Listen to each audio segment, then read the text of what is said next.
예, 오늘 하나님께서 우리에게 주시는 말씀은 신명기 5장 7절입니다.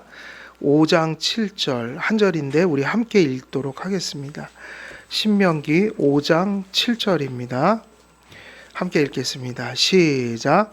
나 외에는 다른 신들을 내게 두지 말지니라. 아멘. 예, 오늘 기독교 강요는 245페이지죠. 245페이지 제 1계명. 그래서 우리가 지난 시간에 서론했죠. 서론에 대한 말씀을 드렸고, 그리고 이제 계명으로 들어갑니다. 그래서 1계명은 너는 나 외에는 다른 신들을 내게 두지 말라. 그래서 이 계명은 주제가 뭐라고 그랬습니까? 오전에도 말씀을 드렸는데 예배의 대상을 가르쳐주는 계명입니다. 그래서 믿음도 그렇고 계명도 그렇고 항상 중요한 것은 믿음을 주신 목적은 믿음의 대상 때문인 거예요. 그러니까 믿음의 대상을 바로 알고 그분 앞에 바른 관계를 맺고 살아가는 거, 예배하는 거, 이것이 본질이다, 출발점이다. 그래서 예배의 대상을 분명히 가져가는 것, 이것을 1계명이 가르치고 있다는 겁니다. 그래서 이 계명의 목적은 여호와께서 자기 백성 가운데 홀로 높이 드러나시고 자기의 법으로 그들을 견실하게 소유하시려는 데 있습니다. 그래서 우리 입장에서는 하나님 믿고 하나님 순종하고 하나님 두고 하는 거지만, 그 하나님을 우리에게 둔다는 얘기는 뒤집으면 무슨 의미가 될까요? 하나님을 우리가 하나님을 둔다. 근데 이거는 사실은 순서대로 하면 하나님 쪽에서 먼저 시작이 되는 거예요. 우리가 하나님을 둔다는 얘기는 축복이에요. 뒤집으면 그게 무슨 의미냐면 하나님이 우리를 역시 소유하셨다는 의미예요. 그러니까 우리가 하나님을 두었다는 의미는 항상 이 사건 속에서 일어난 거예요.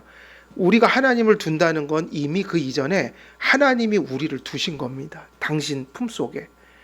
그러니까 하나님을 둔다는 의미는 우리 편에서는 하나님만 믿고 하나님만 섬기고 그분의 말씀을 따라 우리가 그분을 따라간다는 의미겠지만, 뒤집으면 그건 축복이에요. 왜냐하면 그 의미 자체가 어디서 가능한 거냐면, 사실은 우리가 하나님을 두기 전에 누가 우리를 그 마음속에 두신 거예요? 하나님이에요. 그래서 이게 언약이라고 볼 수 있어요. 언약이 뭐죠, 여러분?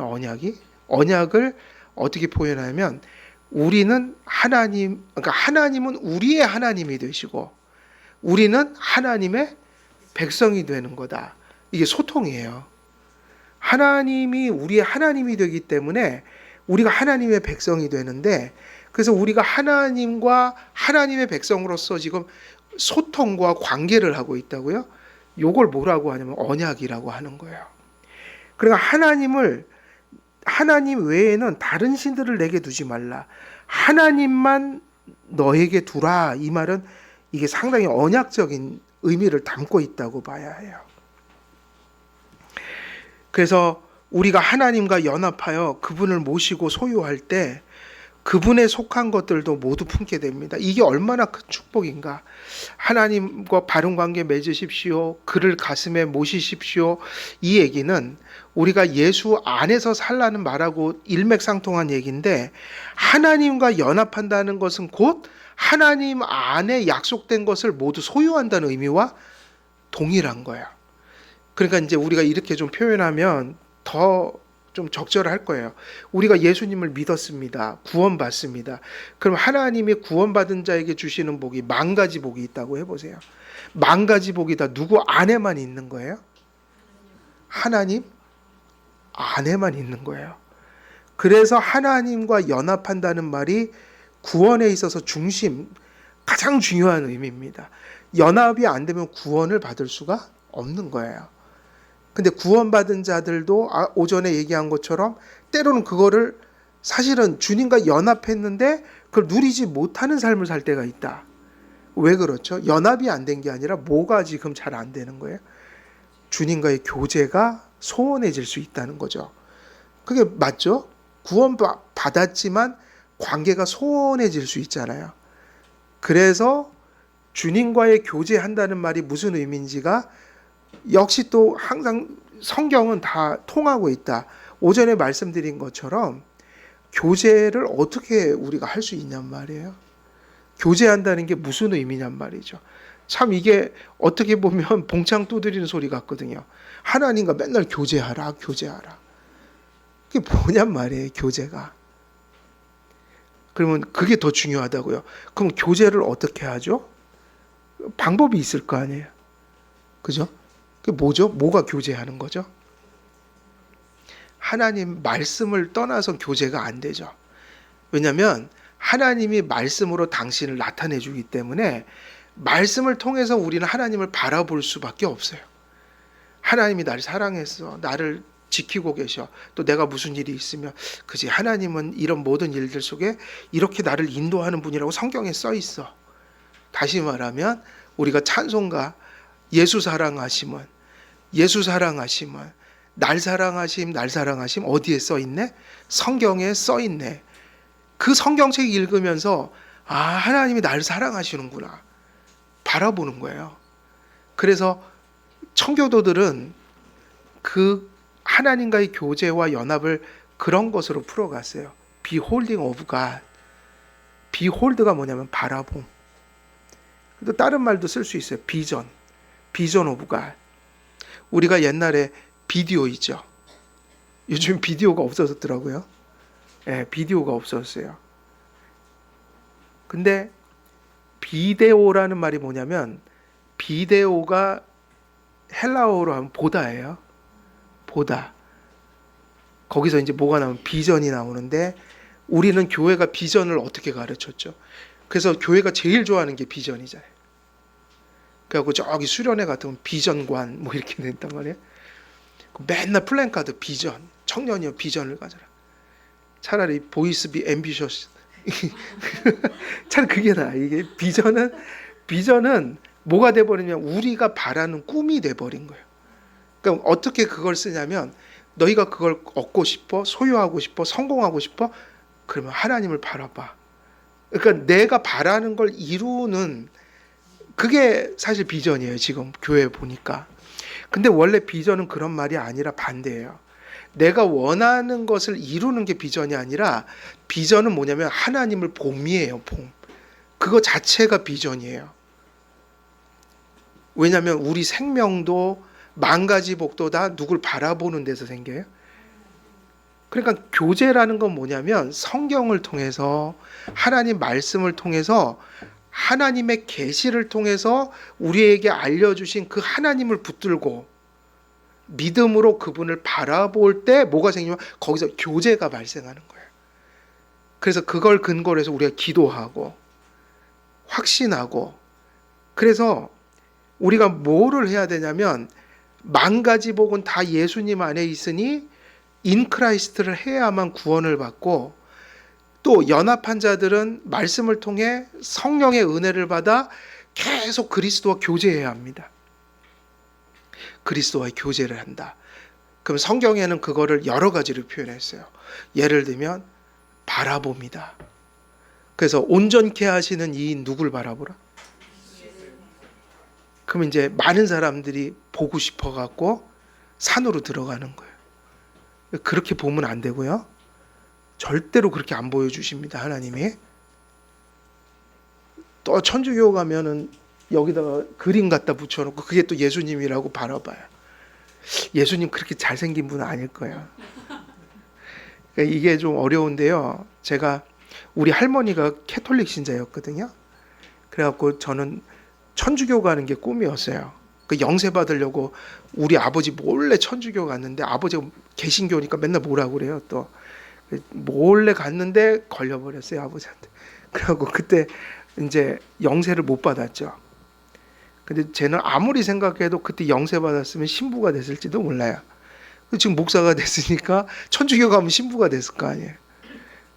근데 제가 고2 때 회심하고 깨달은 거예요. 아, 아니었네. 그래갖고 이제 교회를 갔죠.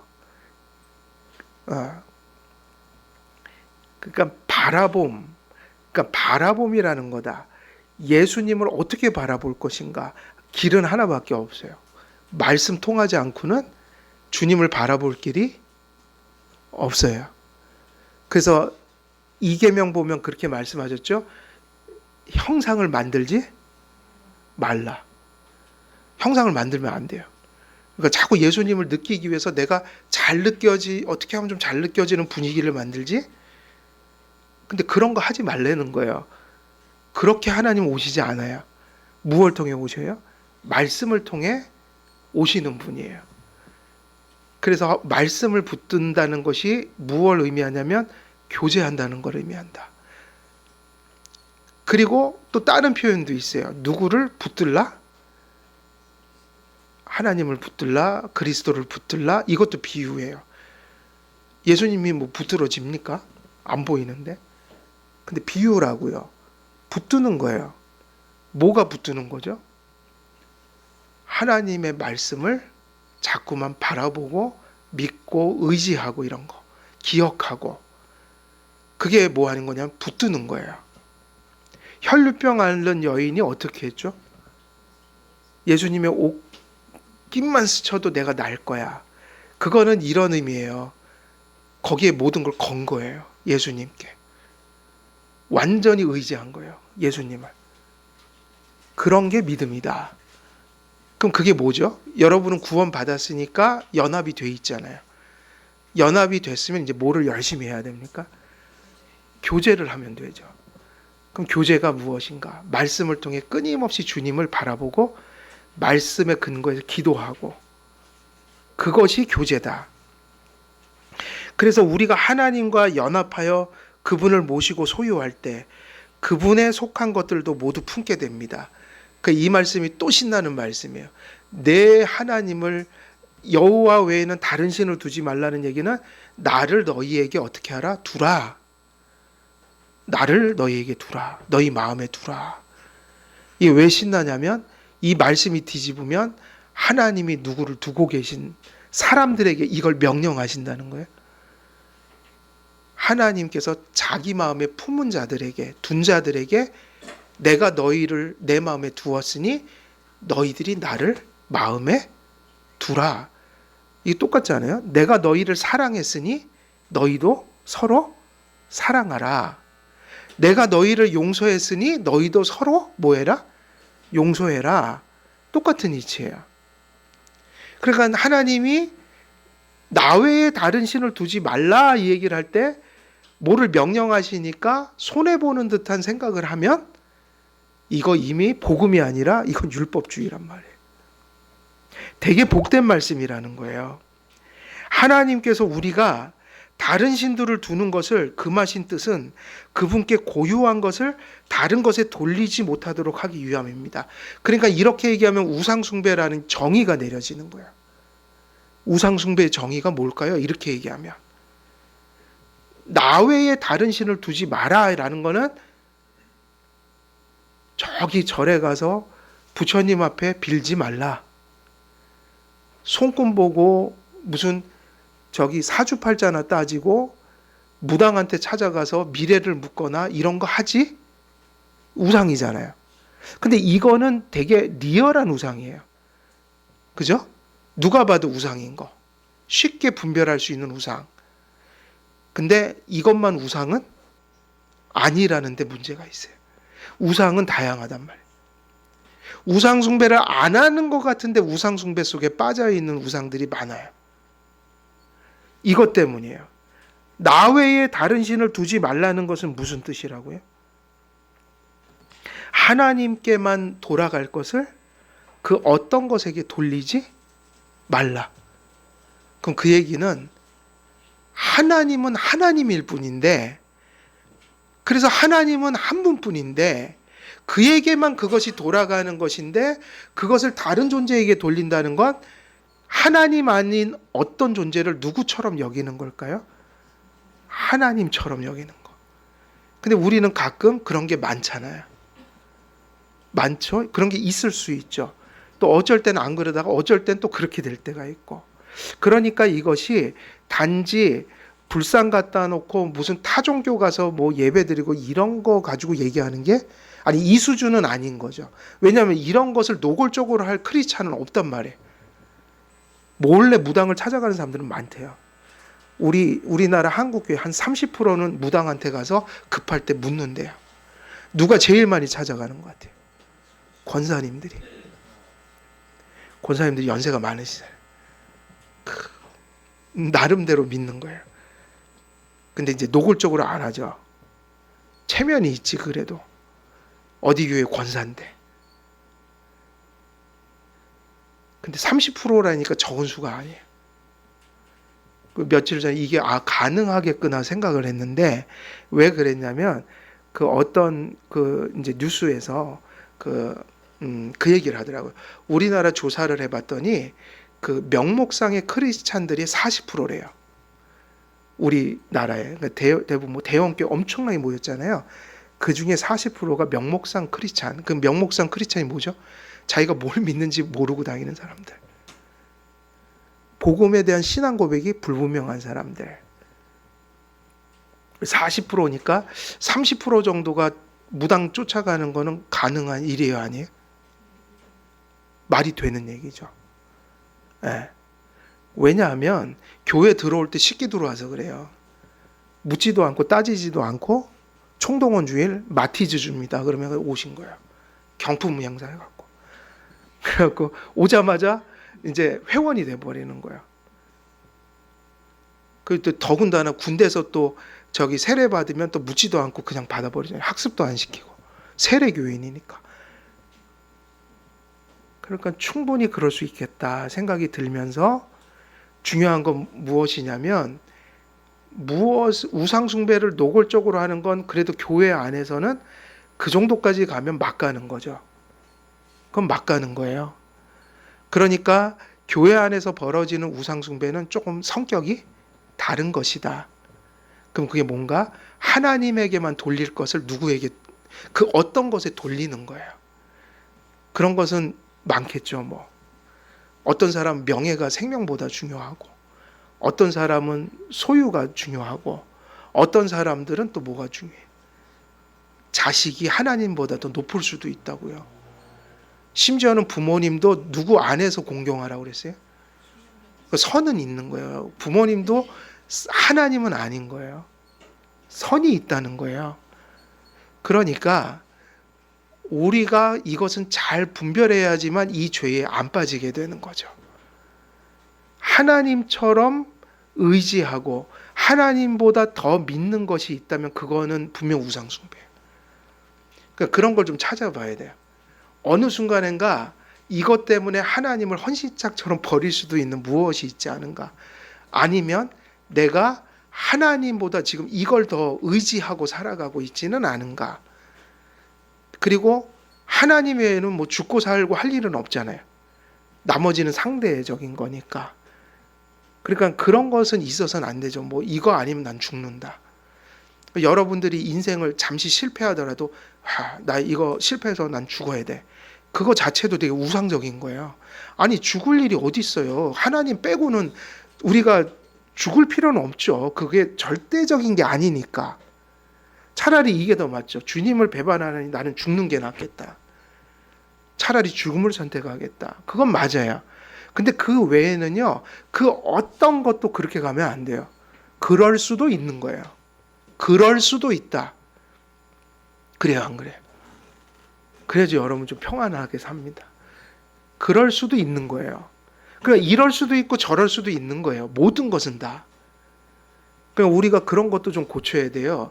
이럴 수도 있고 저럴 수도 있는데 그거 아니면 안 되는 건 되게 잘못된 왜곡된 생각들이에요. 그러니까 우리가 자녀들도 훈육할 때 그거 잘해야 돼요. 죽어도 그걸 해야 될 거는 죽어도 네가 그렇게 가야 되는 게 맞고 이래도 되고 저래도 되는 거는 그래 이런 건 이래도 되고 저래도 되는 거란다 가르쳐야 돼요.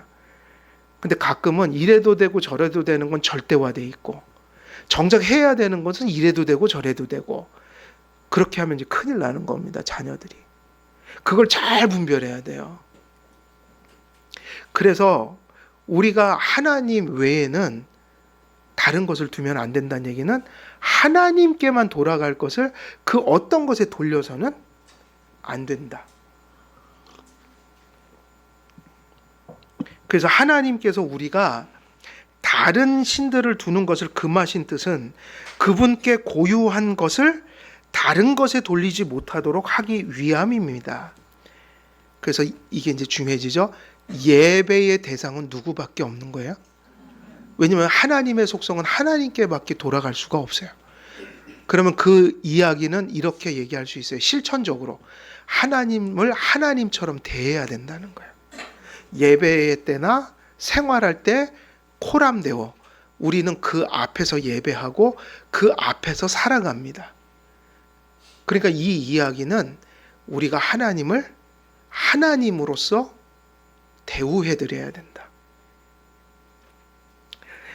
우리는 가끔은 이제 이 모든 것들이 반복되는 것들이니까요. 모든 게 예배도 그렇고. 그래서 모든 것들이 가고는 있지만 가끔은 이 태도를 잃어버릴 때가 있어요, 없어요? 있죠. 순간순간이 있죠. 아주 순간순간. 그러니까 하나님이 아닌 것처럼 대우할 때가 있어요, 없어요? 있죠.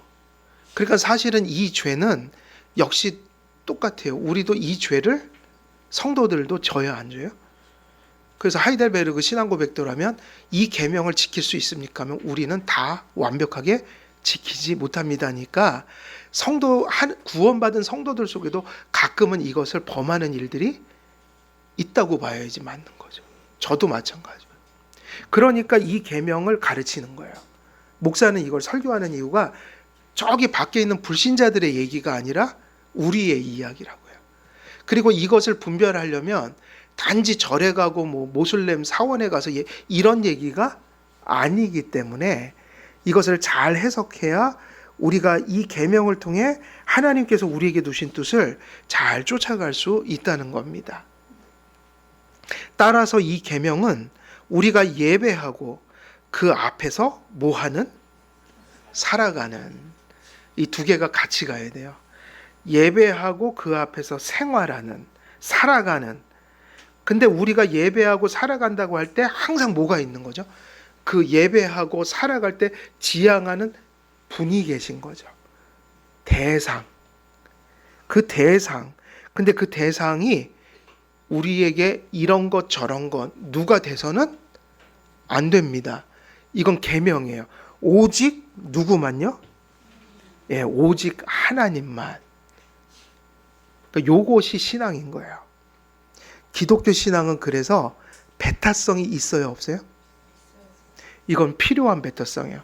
그러니까 지금 세상의 다원주의는 배타성을 무조건 나쁘다고 하거든요. 그럼 우리는 얘기해야 돼요. 배타성을 버리는 순간 우리는 기독교인이 아닙니다. 왜냐하면 이건 나쁜 배타성이 아니라 절대적으로 있어야 되는 배타성이에요. 여러분, 배타성 많아요. 저 다원주의자들도 배타성을 주장합니다. 여러분, 부인이 몇 명이어야 돼요? 당연하죠. 그 배타성이에요, 아니에요? 배타성이라고요. 내 남편은 한 명이지 두 명일 수가 없고 내 아내는 한 명이지 두 명일 수가 없어요. 그걸 뭐라고 부르죠? 그 배타성이에요, 그게. 그러니까 배타성은 무조건 나쁜 게 아니라 하나님이 만들어주신 그 창조 질서 안에, 구속의 질서 안에 하나만 관계해야 되고 하나만 소유해야 되는 그런 개념들이 있다. 그런 것은 나쁜 것이 아니고 그게 선한 것이라고요. 그래서 배타성이라고 무조건 나쁜 것이 아니에요. 오직 하나님만을 두라는 명령입니다. 이 계명은 오직 한 분 하나님을 우리의 예배의 대상으로 규정하는 계명입니다. 이렇게 했으니까 이제 이 나 외에 다른 신을 두지 말라는 말이 이렇게 담고 있는 그 의미들이 있죠. 그걸 이렇게 정리하시면 되는 거니까 우리가 우상의 의미를 잘 정의를 내리고 이것이 우리도 범할 수 있는 죄악들이란 말이에요. 그러니까 그것을 잘 분별해야 하고, 그래서 결국 우리의 목표는 어디로 가는 거죠? 하나님께 돌아갈 것을 하나님께만 돌리는 예배 삶. 그리고 이 부분은 절대로 두 개가 있을 수 없다. 예수님이 뭐냐면 너희가 두 주인을 섬길 수가 없다 그랬을 때 오직 하나님만이 무슨 대상인 거예요? 예배의 대상인 겁니다. 이것이 이 계명의 이제 골자예요. 시간이 많이 남았으니까 이 계명 갑니다. 그냥 이 계명으로 갑니다. 자, 이 계명은 무슨 계명이죠? 같이 읽고 시작해야겠네요. 자, 이 계명을 같이 읽는데 그 책에 있는 거로 읽을게요. 시작.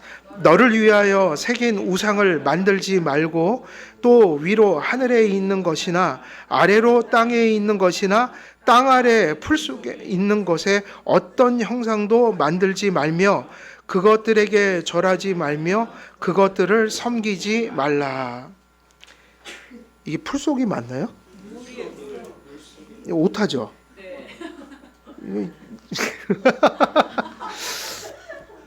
아이고, 다 인간이 하는 일이 다 이렇죠. 이거 몇 번씩 봤는데 이거를 못 봤네요. 그래서 물속입니다. 예, 물속에 있는 것. 자, 이 계명의 목적. 그래서 이제 두 번째 계명이 나왔는데 두 번째 계명은 뭐죠? 앞에 1계명은 예배의 대상에 대한 것이다. 2계명은 뭐죠? 예배의 방법이에요. 그러니까 그 얘기는 뭐냐면요. 예배는 인간이 자기의 취향대로 혹은 구미에 맞는 대로 이렇게 소견대로 드릴 수 있는 게 아니라 하나님이 성경에 예배에 대한 방법을 규정하셨다. 이게 바로 개혁주의 예배의 본질이에요. 그래서 우리가 무슨 원리를 가르치죠? 개혁교회들은 예배의 규정적 원리. 그래서 뭘 하냐면 예배의 순서를 가르치는 무슨 이런 주보 순서를 다 의미를 가르쳐요. 예배로 부르면 무슨 뜻이고 찬송은 이래야 되고 설교는 이래야 되고 또 강복선언은 눈을 뜨고 하라는 이런 얘기들이 다 성경의 근거에서 예배를 드리고자 하는 그 모습들이에요. 그런데 이 순서는 다 똑같지는 않지만 원리는 같아요, 달라요? 예, 할 수 있는 울타리가 있다고요. 교회마다 약간 순서는 달라도 개혁 교회들 가면 거의 같은 흐름으로 가요. 대신 순서가 다르든 약간 주보가 달라도 절대로 성경에 없는 게 그 속에는 있지 않아요. 무슨 예배 시간에 연극을 하고 예배 시간에 막 나와서 간증하고 이런 거 공예배 시간에 허락을 하지 않아요. 또 찬송도 우리가 공교회적인 찬송을 해야 된다. 그래서 찬송가 부르고 시편 찬송 부르고 이런 것들이 일종의 다 어떤 노력들이냐면 성경에 부합한 모습으로 예배를 세우기 위한 그런 방향들인 거예요. 그러니까 똑같을 필요는 없지만 원리와 정신은 같아야 돼요? 달라야 돼요? 같아야 돼요. 그래서 우리 같은 개혁주의 하는 목사님들 교회 가면 거의 주보가 비슷하더라고요. 거의 비슷해요. 순서가 조금 다를 뿐이에요. 그러니까 결국 이 이야기는 뭐죠? 너희를 위하여 이랬단 말이에요. 그러니까 이거 자체가 예배가 될 수가 없어요. 왜 하나님을 우상을 그렇게 새겨서 만드냐면 항상 누구를 위해서 뭘 만드는 거예요? 그러니까 이 계명을 깰 때의 우리의 그 마음의 상태가 뭐라는 거죠? 잘 생각해 보세요. 왜 우상을 만드냔 말이에요. 하나님 만들지 말래는데. 나를 위하여 그런 거예요. 그렇게 드리면 좋겠 것 같은 거예요. 이렇게 보이지도 않으시니까 좀 보이게 좀 바라보면서 하고 싶다. 이게 누구의 편이죠? 인간의 감각에 호소하는. 하나님은 말씀을 통해 바라보라고 하는데 인간은 감각적이잖아요. 그러니까 자꾸 뭔가를 만들고 싶은 거야. 그래서 출애굽기에 뭘 만들었어요? 금송아지. 그러면 이제 이게 오늘날 개신교도 마찬가지예요. 자꾸 성경에 없는 순서들을 자꾸 만들어요. 절대 예배 시간에 해서는 안 되는 것들을 막 해요. 열린 예배 이러면서 별거 다 해요. 연예인들도 와갖고 막 예배 시간에 나와갖고.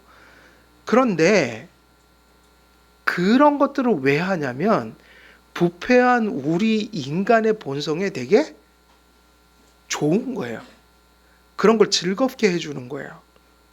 성경은 예배를 거기로부터 출발하면 안 된다고 하고 있어요. 예배는 우리를 위해서 하는 게 아니라 누구의 영광을 위해서 시작이 되는 거예요. 거기서부터 출발해야 돼요. 근데 그렇게 하면 그게 우리에게 너무 좋다는 거예요. 이렇게 해서 우리에게 유익이 있는 거예요. 근데 우상은 항상 어디로부터 시작하냐면 우리를 위하여 시작합니다. 그래서 말씀에 하나님이 어떻게 예배하라고 했지라는 걸 보는 게 아니라 어떻게 하면 우리에게 재밌을까? 어떻게 하면 우리에게 뭐 흥미로울까? 뭐 이런 것으로 시작을 하는 거예요. 예배는 그렇게 가면 안 되는 거죠. 너희를 위하여 새긴 우상을 만들지 말고 또 위로 하늘에 있는 것이나 아래로 땅에 있는 것이나 땅 아래 물속에 있는 것에 어떤 형상도 만들지 말라. 이거는 어떤 형상을 만드는 순간으로부터 하나님이 축소돼 버린단 말이에요. 하나님이 피조성에 갇혀버리게 되는 거예요. 그의 형상이. 그러니까 하나님 입장에서는 그거죠. 야, 너희는 그런 거 가지고 나를 표현하면 안 돼. 내가 그거밖에 안 돼? 저기 길거리에 돌아다니는 나무떼기 갖다가 깎아서 나라고? 이렇게 되는 거예요. 안 된다. 그러니까 하나님을 생각할 때 우리는 항상 무엇을 통해서 생각하라는 겁니까? 말씀이에요. 이스라엘 백성들에게 죄악은 그런 거였어요. 하나님이 율법 주시고 성전은 이렇게 해서 이렇게 제사 지내라.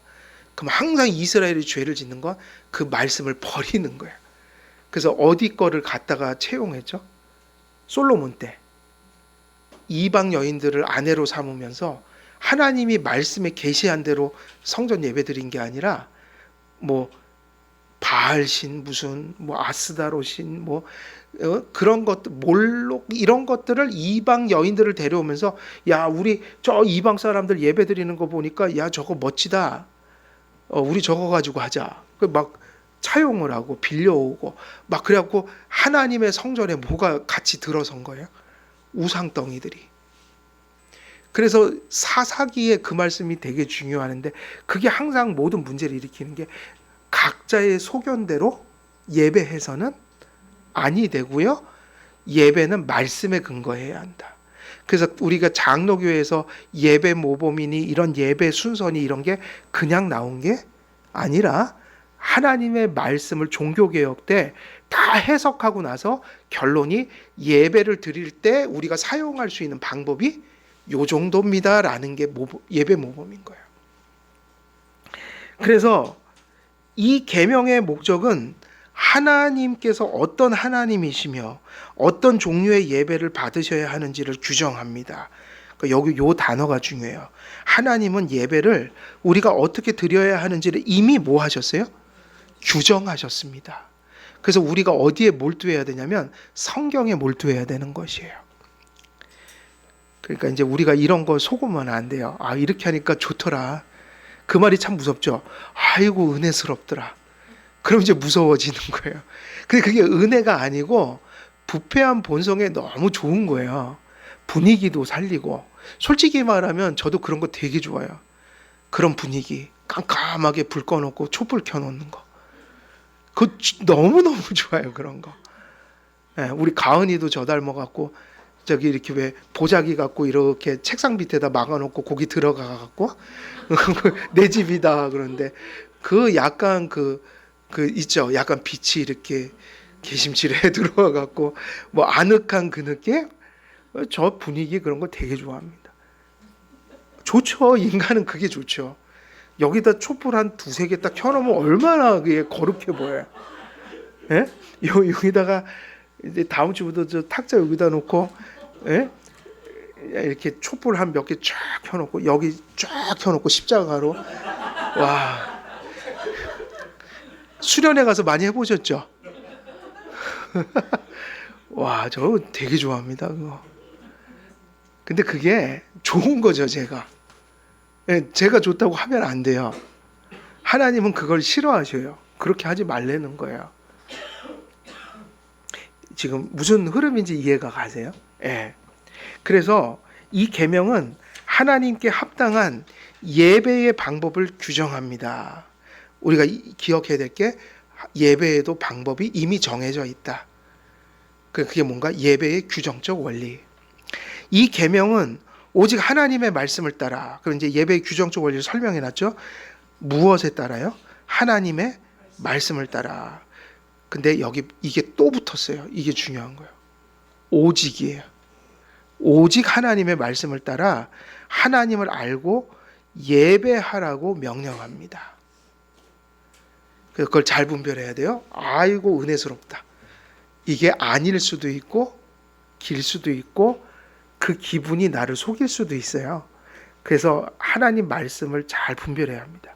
그래서 이것을 뭐라고 하냐면 예배의 규정적 원리라고 합니다. 사람은 타락하여 부패한 본성에서 나오는 것으로 하나님을 생각하고 예배합니다. 근데 이제 답이 나오는데요. 왜 말씀을 떠나면 안 되는 거죠? 왜 말씀을 떠나면 안 돼요? 이유가 뭐냐면 우리가 말씀을 떠나면 무엇으로 할 수밖에 없냐면 우리가 고민하고 생각하고 상상해서 뭔가를 해야 돼요. 근데 우리의 본성이 어떻게 돼 있죠? 타락해 있기 때문에 말씀을 떠나면 우리가 그걸 할 수밖에 없어요. 근데 부패한 본성을 따라서 하나님이 규정하신 걸 찾아낼 수가 없어요. 그래서 천주교는 그래서 부패한 거예요. 천주교를 예배개혁을 했잖아요. 예배개혁. 뭐를 했냐면 인간의 고안물들을 다 없앤 거예요. 고안물. 그러니까 뭐를 떠나면 만들 수밖에 없는 거예요. 고안물. 예. 하나님 말씀을 떠나면 우리가 뭔가를 상상해내요. 그리고 우리의 본성에 부합한 거를 막 선호하죠. 그럼 이제 무언가를 만들기 시작하죠. 그래서 그게 참 비극적인 건데 우리나라가 다 그랬어요. 개척을 하죠. 그러면 이제 개척을 어떻게 시작을 할까요? 이제 성도님들 몇 분이 오셨어요. 그럼 회의를 합니다. 자, 우리 이제 오늘 회의를 좀 해야겠어요. 다음 주부터 이제 제대로 좀 예배를 드리는데 우리 예배를 어떻게 드릴까요, 여러분? 의견 좀 내세요. 그럼 돼요, 안 돼요? 의견을 낼 수 있는 게 아니에요. 이미 다 매뉴얼이 정해져 있다고요. 목사님들은 우리가 장로교에 속해 있다면 장로교의 교리, 해석, 말씀 해석, 그리고 예배의 모범 이러한 내용들을 가지고 이미 정해진 것을 가르치면서 교회가 이제 그것을 기준으로 해서 세워져 가고 예배 드려야 되는데 한국의 대부분이 어떻게 생각하냐면 그걸 우리들이 아이디어를 내서 그러면 이제 어떤 분이 우리 연극 한번 해볼까요? 그럼 아이고 우리 김 집사님 참 저기 아이디어 좋으시네요. 그러면 이제 어떻게 되면 그 다음 주 예배가 시작이 되는 거예요. 그게 뭐냐면 부패한 본성에서 나온 것으로 예배한다. 근데 이런 일이 한국 교회에 많다고요. 회의를 해서 정하는 거예요. 아이디어를 창출해서 하는 거예요. 그것 때문에 로마 교회 같은 데가 나오는 거예요. 그래서 그 고안물을 없애는 게 뭐였어요? 종교 개혁의 예배 개혁이었어요. 그래서 예배의 규정적 원리라고 합니다. 사람은 타락하여 부패한 본성에서 나온 것으로 하나님을 생각하고 예배합니다. 하나님의 말씀을 떠나 부패한 본성을 따라 하나님을 생각하고 예배할 때 결국 거기서 무엇이 나오는 거죠? 우상과 미신과 자의적 숭배가 나온다. 그래서 칼빈이 그 얘기를 했어요. 일반 계시가 이제 안 된다 이거예요. 그래서 무슨 계시에 의지해야 된다? 특별 계시. 특별 계시 중에도 이제 뭐만 남았어요? 성경만. 근데 만일 우리가 성경을 떠나면 칼빈이 얘기하기를 우리의 마음은 우상공장이다 그랬어요. 말씀을 붙들지 않는 순간부터 우리에게 뭐가 나온다고요? 우상이 막 나와요. 그럼 거기서 우상이 뭐냐면 불상을 만드는 게 아니라 하나님을 믿는 듯 하는데 그게 부패한 본성에서 고안해낸 것으로 부패한 본성에 적합한 것으로 무엇을 하기 시작한다. 그래서 그 유명한 단어예요. 기독교 강요에 나오는 단어. 인간의 마음은 뭐다? 우상공장이다. 찬란한 하나님의 빛을 보는데 성경이 없으면 부패하여서 그 종교성을 가지고 뭘 만드냐면 우상들을 만들어낸다. 근데 이게 영세 기업이 아니라 대기업이에요. 끊임없이 생산해내는 엄청난 것들이 나온다. 우상과 미신과 자의적 숭배가 나타납니다. 이러한 부패함이 내적으로 외적으로 하나님을 무엇으로 조작해낸다는 겁니까? 어떤 형상으로. 그러니까 성경에서 가르쳐 주신 하나님의 형상이 아니라 우리가 원하는 형상으로 하나님을 조각해 가기 시작하는 거예요. 그러니까 어떤 일이 재현되냐면 출애굽기에 금송아지 사건이 재현된단 말이에요. 그래서 우리는 이렇게 우리가 하나님 말씀 배워가는 과정은 그것을 해가고 있는 거예요. 사람들은 저마다 누가 원하는 하나님을 믿고 싶어 합니까? 내가 원하는 하나님이에요. 그러니까 하나님이 계시한 하나님을 믿어야 되거든요. 중요한 얘기예요. 하나님이 계시한 대로 믿어야 돼요. 근데 우리는 그게 불편하단 말이에요. 그러니까 어떤 하나님을 만들고 싶어요? 내가 원하는 하나님이길 바라는 거예요. 그때 우리는 상상하기 시작해요. 상상하기 시작하면서 이제 만들어내기 시작해요. 그래서 뭘 만드는 거죠? 오늘 여기서 금한 거. 형상을 만들어 간다. 우리는 항상 이제 가끔 저도 그거 하거든요.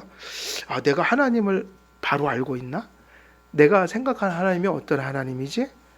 그럼 이제 점검하는 거예요. 성경의 하나님일까? 내가 그린 하나님일까? 그럼 가끔은요, 내가 원해서 내가 그리는 하나님이 있을까요? 없을까요? 있죠. 여러분은 가끔 내 아내와 내 남편이 그러기를 바라는 모습이 있죠. 그죠? 그러면 어떻게 해요? 마음속에. 저 사람이 저런 사람이면 얼마나 좋을까? 그래서 어떻게 해요? 그 사람을 막 그려요. 그럼 여기서 다 그려졌어요. 막 이리 깎고 저리 깎고 그냥 말도 고분고분하고 이런데 그걸 막 상상하고 있는데 문을 팍 열고 들면서 이 옆에 내가 어디 갔어? 막 이러면 이제 환상이 탁 깨지는데, 그러니까 그게 이미 내 남편이 아닌 거라고요. 내 남편은 그냥 그 사람이 내 남편인 거야. 그 사람이 내 아내인 거야. 근데 가끔 우리는 하나님을 그렇게 그리고 싶어 해요. 그래서 나온 게 성화들이에요. 예수님을 그렇게 잘생긴 사람처럼 그려놨잖아요.